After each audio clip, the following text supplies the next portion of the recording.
Hello there, a simple second channel video here today.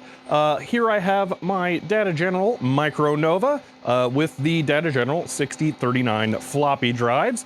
I am going to be booting a kind of operating system off of this. It's not complete and fully functional. I'm still working on that, but it's working enough for me to highlight an issue that stems from using a non-dasher terminal. So this is the Weiss WY520, if I remember correctly, the exact model number here.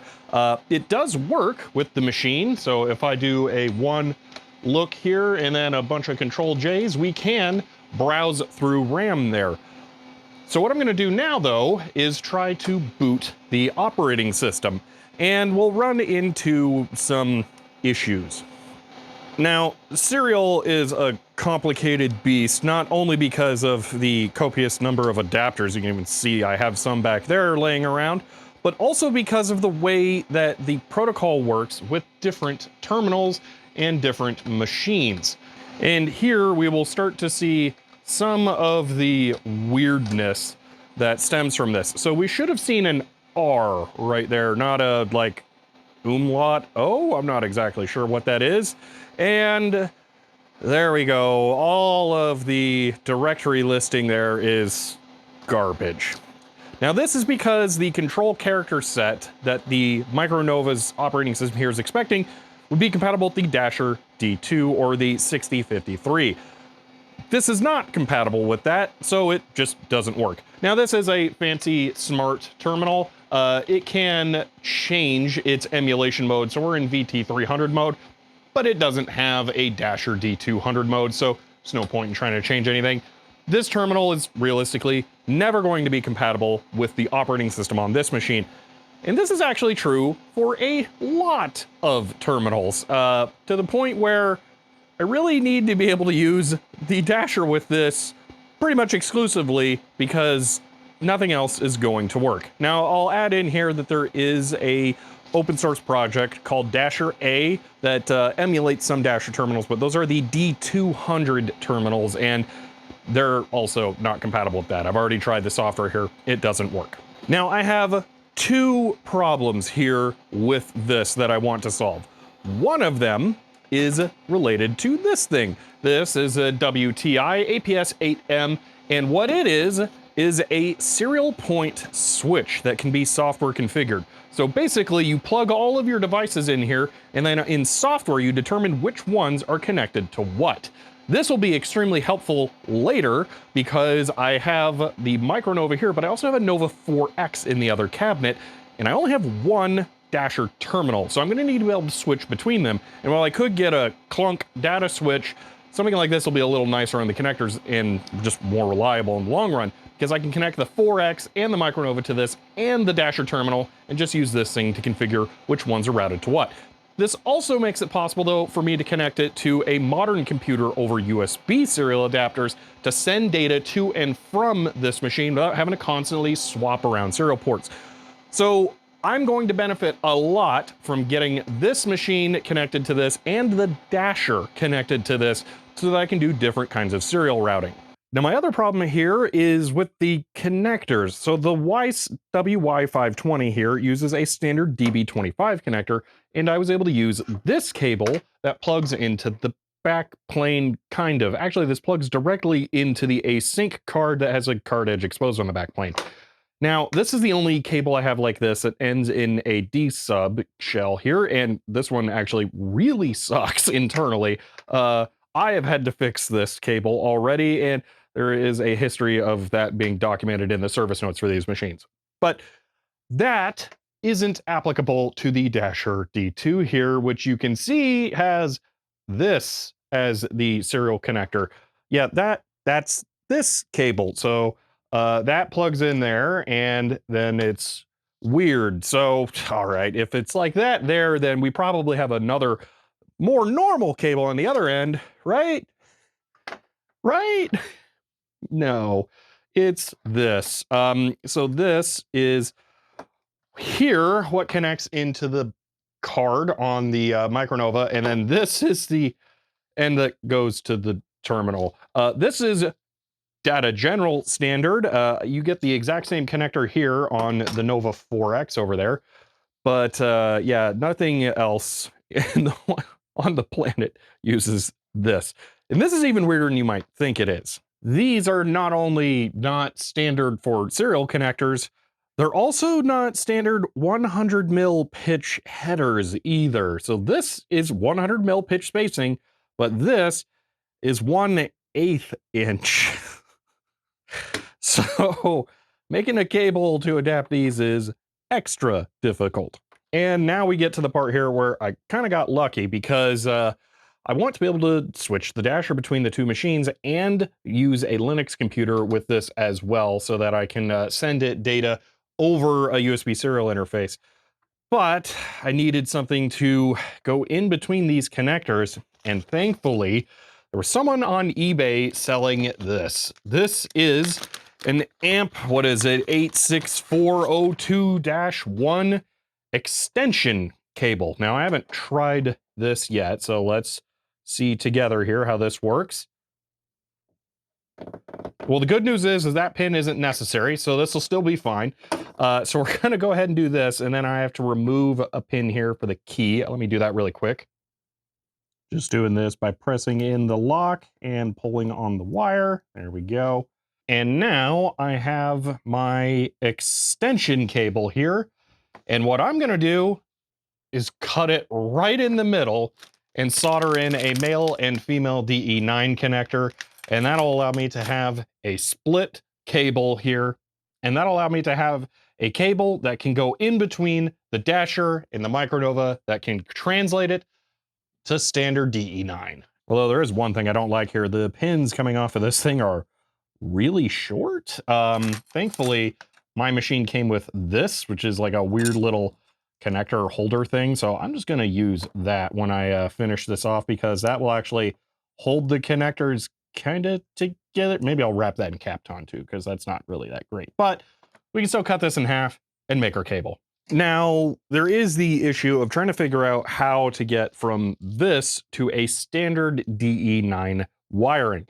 There are a couple of things we can figure out. So one, I'm going to plug this back into the chassis here, and we could just figure out one basic thing: which pin on here is ground, because there's going to have to be a ground in between the terminal and the computer.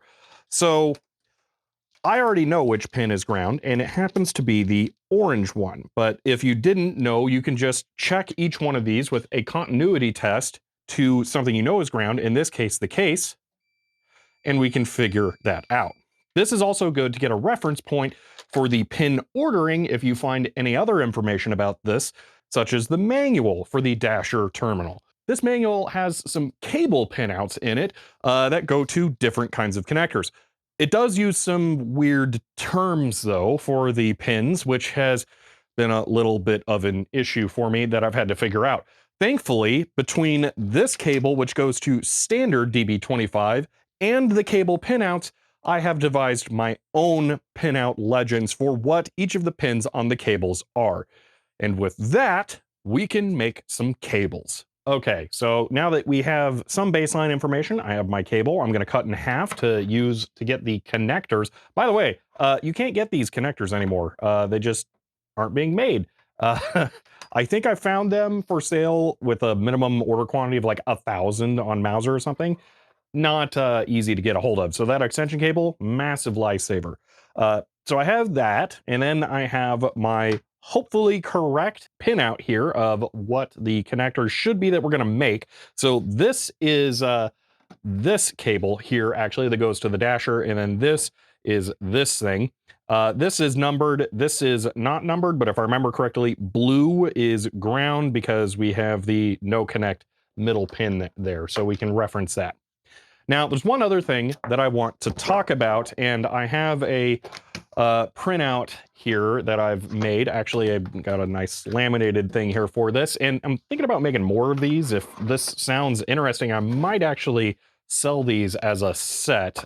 So if anyone has any ideas for what kinds of pinouts or other technical information they might want in a handy laminated pack, let me know. But anyway, we have the pinout of the DE9 port here, but also I wanted to explain a little bit of the difference between DTE and DCE. Now the Weiss WY520 here is a good example of a device that violates this because the port on here was a male DB25 port.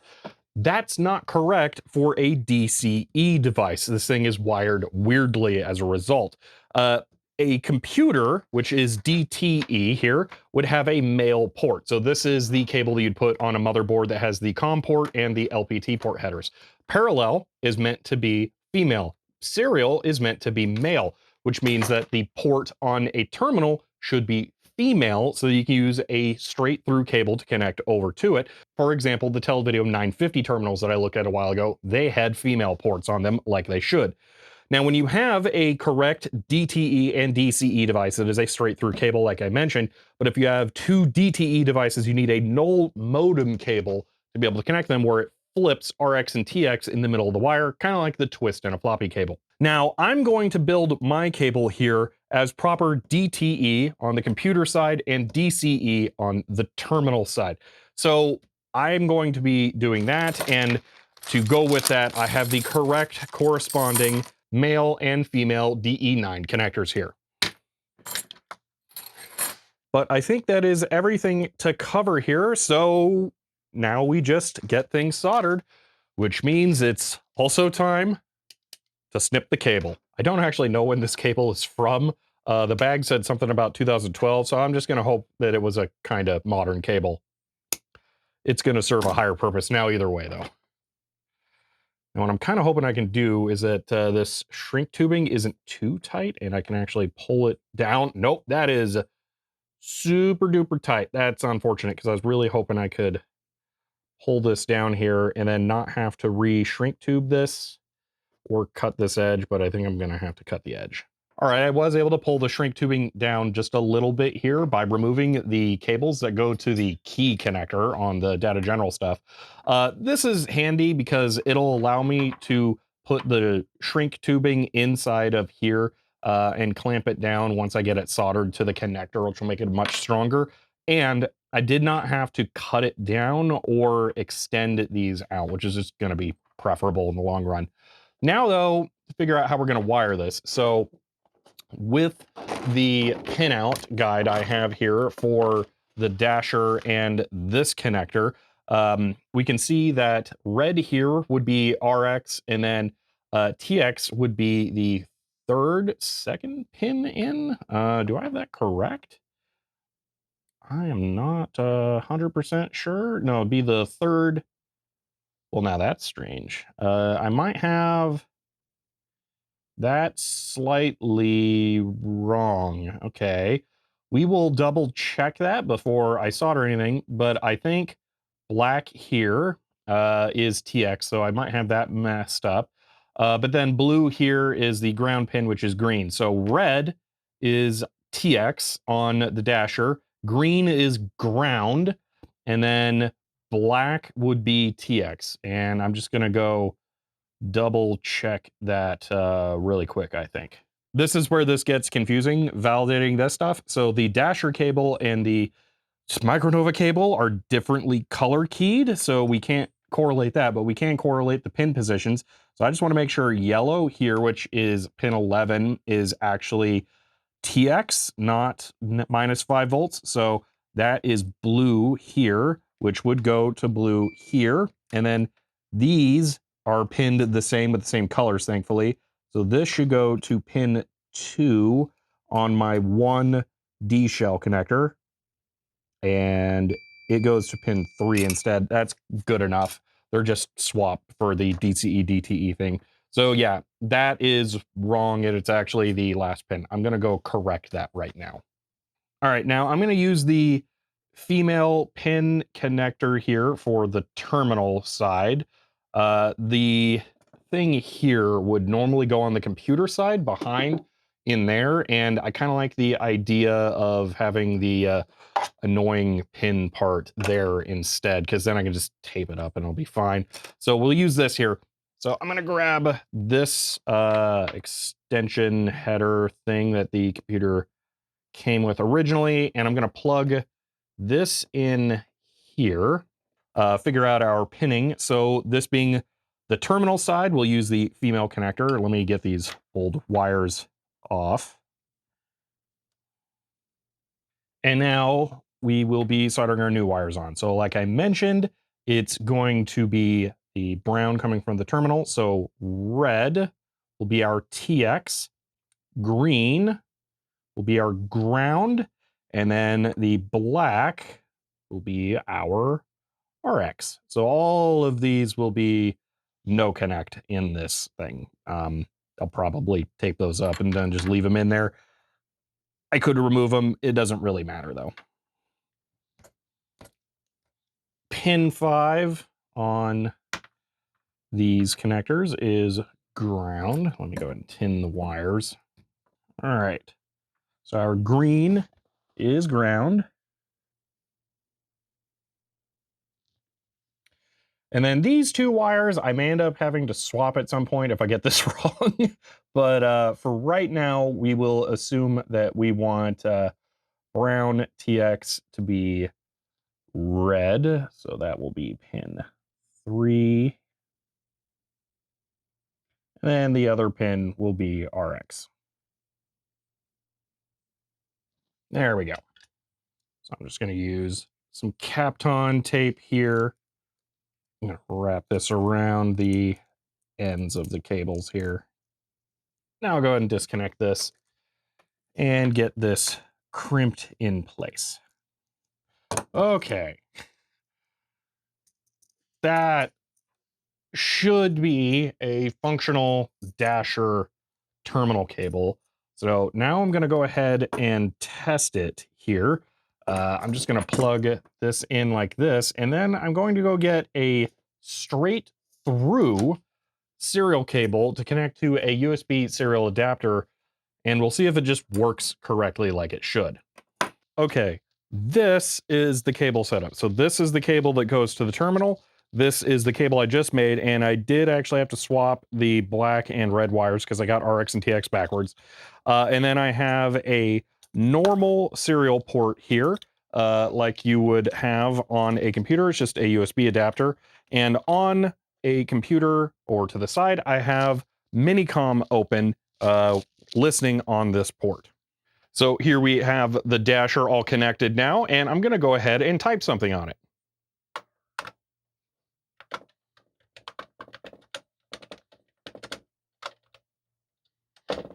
We could see nothing showed up over here, but we did get something over on the Linux system. Let me go ahead and type one more thing while you're looking here so you can see.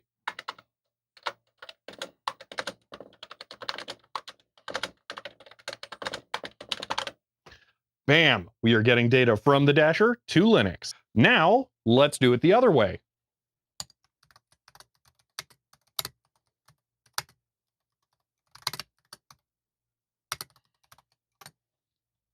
Nothing over there, but over here, Linux is saying hi back. Let me go do one more type test.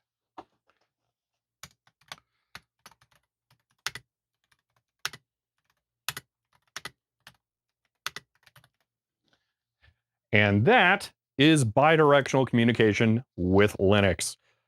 Kind of, sort of, correctly. So I did have to set this to odd parity for some reason. Let me set it back to none parity. And now I'll set it over on minicom here. We have to set it to 8 data bytes as well. There we go. But now when I type from the dasher,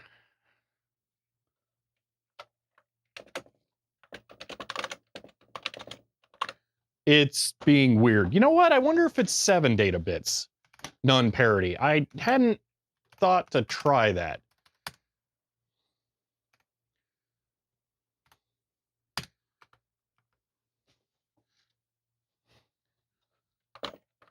Oh, it's 7 data bits? Okay, that's strange, but fine. All right, so that's the first cable. Now we just need to go make the opposite of this that plugs in to the computer itself.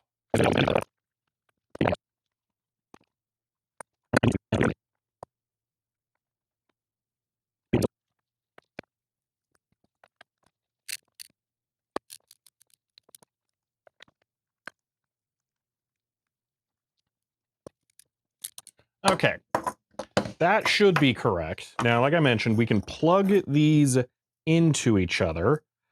We should have pin 5s be tied together, and then pins 2 and 3 should be flipped as far as the RX and TX. Or, no, they should be the same? I don't know, we'll test it. All right, so pin 5 on this is this side, and here it's this side. All right, that's correct. Pin 2, connected. Pin 3 to pin 3. Okay, and that's how it should be, because this is a straight through adapter between the computer itself and the terminal. So now we can just plug these into each other like this, put this in between the computer and the terminal, and it should work and not change anything. Okay, so I have my 2 adapters right here. The new one is right here, and this will become my breakaway point where I can interface this hardware to other serial devices, which is just going to be super nice. But let's go ahead and turn this on. The terminal is already on. Hit reset and run. Boom. That is correct. So we now have a DE9 interface that goes in between the 2 machines. That's super handy. Let's double check that this still works with the full operating system. Technically, there's 1 other pin connected. I think 2 other pins connected, but I don't think they're really doing anything in this. So we'll just do a full boot into the microNOVA DOS just to make sure and see how it goes. And final test.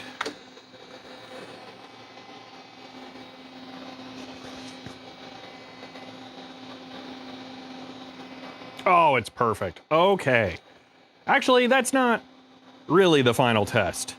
Now we need to connect both of these to my serial switch and see how that works. Okay, I'm gonna have a slightly more involved setup here in a moment, but I want you to at least see this part more cleanly.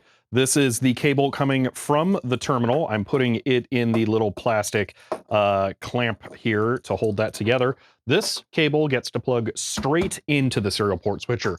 The one for the computer itself, I've taped the connectors together, that way they don't come undone. But it needs to be connected through a null modem cable, which will flip RX and TX. I'm gonna put this in here as well. So that is all I have to do to get these connected to this device. Okay, here is the full setup now. I have been testing it to make sure that it actually, works, because it's a little wonky still.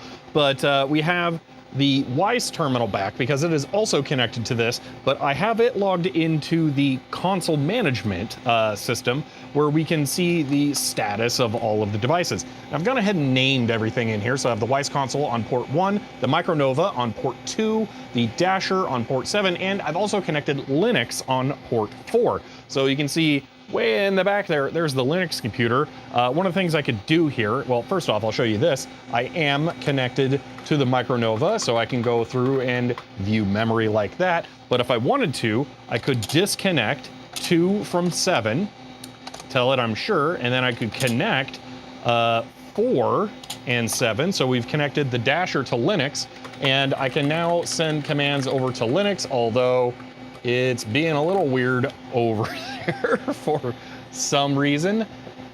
That's interesting. It may be the 7 data bits thing. It didn't work like I thought, but that's how we can configure things like that. That's something I will have to learn more about as I go along here, but I'll go ahead and disconnect the Dasher from Linux, reconnect it to the microNOVA here, and then I can go ahead and boot, and we can confirm that we can use RDOS with its wonky control signals for the dasher through the serial switcher and the list command. Perfect.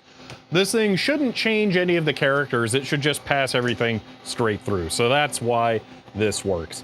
But from here, I should be able to switch this between other devices, figure out what weird stuff I have to set up to make it work with Linux, and it should work pretty well. I could even do here, to make it actually work by switching something here, let's go ahead and disconnect from 7, and then yes, and I will connect 1 and 7. So I'm gonna connect this thing to that thing, and there you go.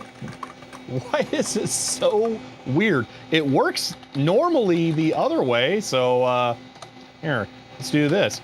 This is a typing test. But then that thing, I don't know. I think it's because this is outputting 7 none data bits. This knows how to decode it, but nothing else does, so that's fun. I may have to pull the serial card out of here and configure it to 7 odd parity, and then I can use this 7 odd parity, which is a much more standard config, because yeah, that's real weird. But there you go. That's a serial cable being made for the dasher and the ability to hook it up to other devices, which is just super cool. So thank you all for watching. This was a lot more complicated for a second channel video than I thought it would be, but oh well, I needed to do this anyway.